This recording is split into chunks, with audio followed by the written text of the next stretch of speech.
What's going on, ladies and gentlemen? We're back once again. We got another movie review we are going to be looking at. Now, if anyone, first off, has not seen this, then by all means, go check it out. It is on Netflix. We are talking about A Boy Called Christmas. Now, one of the most interesting things that I did not know was, first off, Kristen Wiig is in this movie. I did not know this. Did not even recognize her. That's how good, I guess, the makeup was. She plays as pretty much Nicholas, St. Nicholas's aunt, after his father goes, because basically the entire premises of the story is around Nicholas. Again, future, Santa Claus. When he's a child, his father goes on an expedition trying to find hope to their small village because the king orders to try to find some kind of hope to bring back to the kingdom. Now, what's interesting about this is that it's a story within a story, because when you see how it begins, we get a character who is an aunt of these three children, and their father has to go to work at the very late of the night on Christmas Eve, and she tells him a story about Nicholas, about how he lost his mother at a young age. It's only been him and his father, and how he has to go on this journey to find his father after he is treated very badly by his aunt. And then once this happens, he's trying to find Elfheim, which is basically the village, the legendary elf village that apparently his mother knew about, and we never get to meet her. We see the hat that Nicholas does get from his father, because originally it was made for his father, and there is actually a map to Elfheim in the story. And I like that. I thought that was pretty cool. Now, there's things about this I did like. We do get to meet a mouse named by the name of Mika that becomes Nicholas's friend. And we also get to meet Blitzen as well, that he meets. And we also get to see the character that Kristen Wiig does play as his aunt. And he leaves home to try to find his father after so many months. He's like, no, I'm going to find Elfheim myself, as well as my father, due to all the craziness. Now, what we do see in this film is the journey of him trying to find his father, find Elfheim. He meets, as Mika go along with him after teaching him how to talk. He finds Blitzen, he saves him, and he's able to name him, and they become friends. Now, I will say, back and forth, we do get to see the modern time with the aunt, as well as also the children. Now, I will say this family was kind of cringe.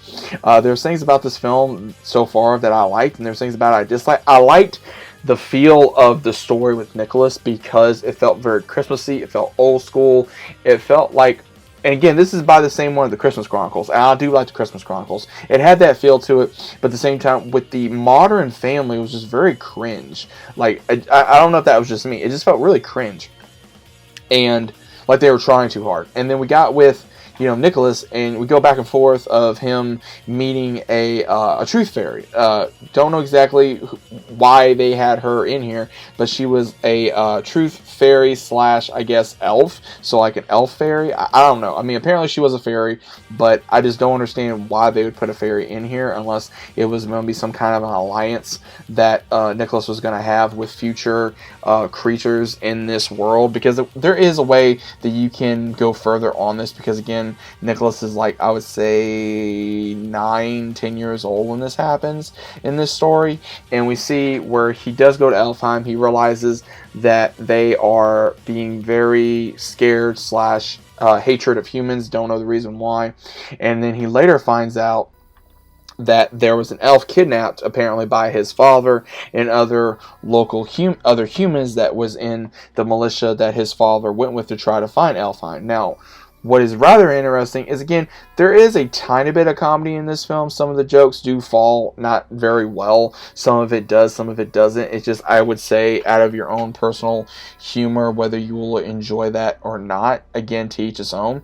But we also get to see some heartfelt moments in this film as well. I mean, again, this is more of a children / family film, and again, that's perfectly fine, especially if you like Christmas movies. Like myself, I love Christmas movies, but at the same time, some Christmas movies are more made for certain I would say, ages than others. Now, again, I would say this is an all-age movie.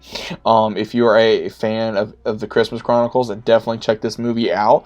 Overall, I don't want to give too much away, but there is a little bit of like a oh wow kind of moment at the very end of the film where it does make a little bit sense. But at the same time, where I'm sitting here and I'm going, okay, well, who exactly is this character, and why are they in this story? And you do get to find out. It takes a minute, but we do get to find out. So overall, I did enjoy this film to a certain degree.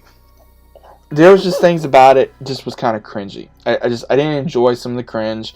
I think it was rather annoying in a way. And when I say annoying, it was one of those, okay, don't know if it was the writing or the acting. Sometimes a little bit in the Nicholas story was a little bit of cringe. Again, some of it could have been better.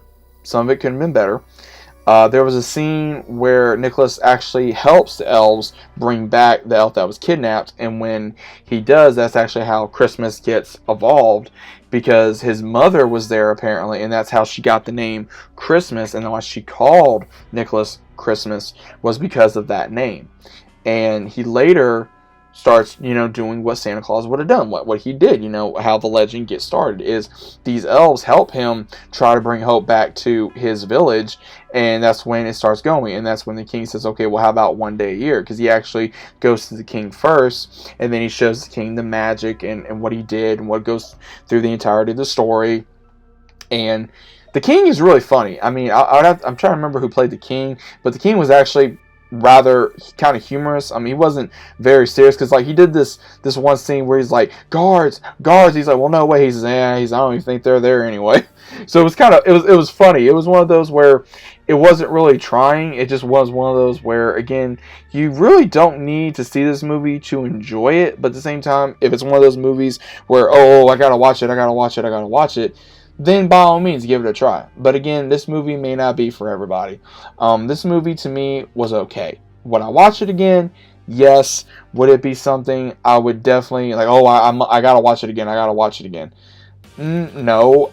It would probably take me a minute to watch it again. Now, offhand, I know one of the characters I did not recognize plays the father in the present time, was one who played Jasper in Cruella, so I was a little unsure of who was in this movie. But I wanted to watch it because, again, it was by the ones of the Christmas Chronicles with Kurt Russell. I am a fan of those films, like I've been saying. Let me know what you guys thought about this film. Was it worth it? Was it good? Was it bad? Was it kind of cringe? Was it okay? I'd like to know what your thoughts are about this down in the comments down below. If you guys are new to the channel, subscribing, leave a big fat like on the video if you guys enjoyed. And as always, I'll be seeing you guys on the next one.